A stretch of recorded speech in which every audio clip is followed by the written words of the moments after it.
I was just sitting here in the studio and I looked up at the television screen and I was distracted during the fade of a song or something, and I saw this great looking commercial for an action packed thriller.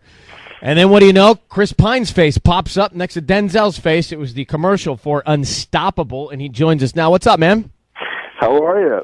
I'm great. Thanks for coming on. This thing looks Absolutely. like it looks like action every second. From the trailer I just saw, it looks like action every second.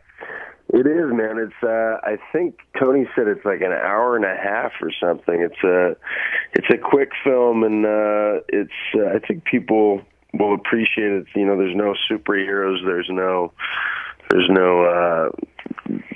funny outfits. It's just two guys on a train and, trying to stop a train. It's a simple story enough, but it's a lot of fun. Well, first of all, thank you for making a 90-minute movie so we can also work and balance our family lives. With these 3-hour, 2.5-hour movies, it's like you have to commit to a holiday to go see the movie. I know, man. This is definitely.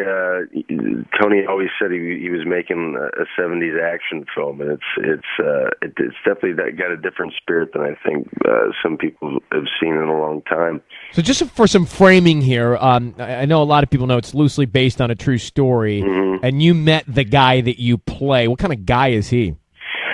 He's great. He and his buddy actually were, in railroad parlance, they call it married. If an engineer and a conductor work together for a long time, and they were indeed married for a while, and it was the similar dynamic that Denzel and I have in the film. One of them had been around for 30 years, and the guy that I had played had just begun at the railroad. And they always, they said that what you see in the film is that my character gets out of training and goes to work, in the yard.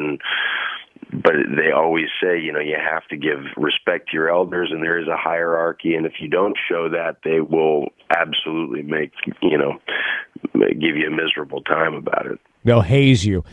Yeah, essentially, yeah. What is it that you see when you work with a guy like Denzel that you take away from that experience? Because I would imagine, you've obviously done a lot, but I would imagine when you gear up to do a film like a guy like that, you think, okay, I'm going to be really on my game, and actually I want to look to learn something from him. You said it.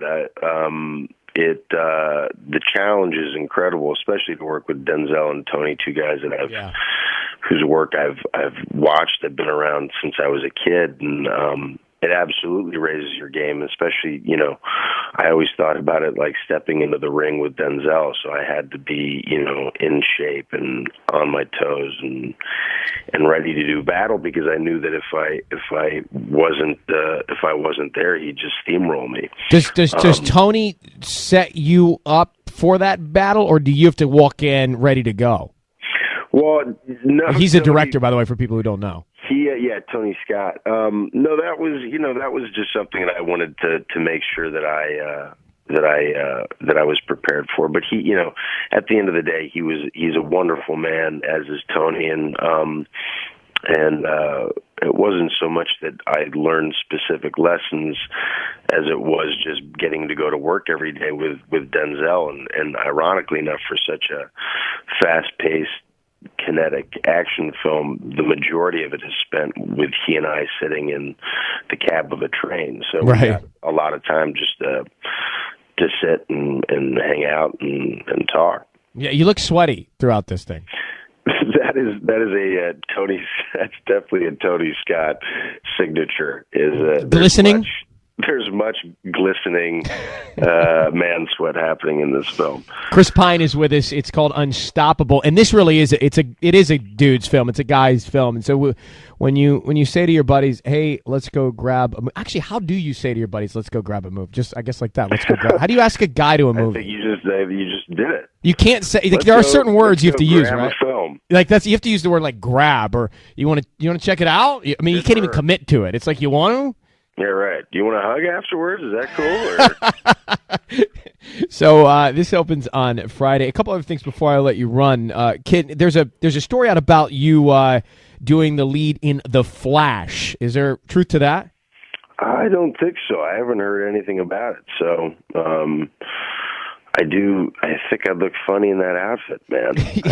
I auditioned for Superman years ago, and I could barely make it through the audition because I just pictured myself with the red underwear, and I didn't know if I could do it. I got chicken legs. I know the feeling. Yeah, well. And another thing that I wouldn't be doing my job if I didn't ask you about is you're growing. How is your growing? Because I know that, buzz around local therapist's office this last couple of months has been that you tore your growing. Has it healed? I was in physical therapy the other day for my rotator cuff, and they're talking about your growing. And I just thought, can I get away from Chris Pine for a minute? I did a play this past summer that just killed me. It was this Irish play by Martin McDonagh called Lieutenant of Inishmore, and I'm pretty enthusiastic and excited when I get to do any kind of stunt and film. The great thing about it is that you only get to do it about 2 times before the insurance company steps in and tells you to screw off. But yeah, on the stage, you have to do it every night. You got to do it 5 times over the weekend. So by the end, I was, trying to see a chiropractor between shows and taping all sorts of stuff. I felt like an NFL player or something. It's important that you get up and my stretch. My groin is fine, Ryan. But okay, it's back. It's back. Good. There are people that need to know that, and we've solved that issue this morning. I appreciate you coming on, man. Continued success. Unstoppable with Chris and Denzel in theaters on Friday. Take care, man. Yeah, much obliged. Thanks much. See you, bud. Bye. Bye. I mean, the reason I brought this, Kareen's over here going, ask about his growing. It was a big story. I'm like, I just like the way you say groin. Groin. But you should see her face. I'm like talking to him about, I want to know what it's like to work with Denzel, and the guy seems so on point and so charismatic, even at the Laker game. And she's like, she's mouthing to me, ask him about his growing.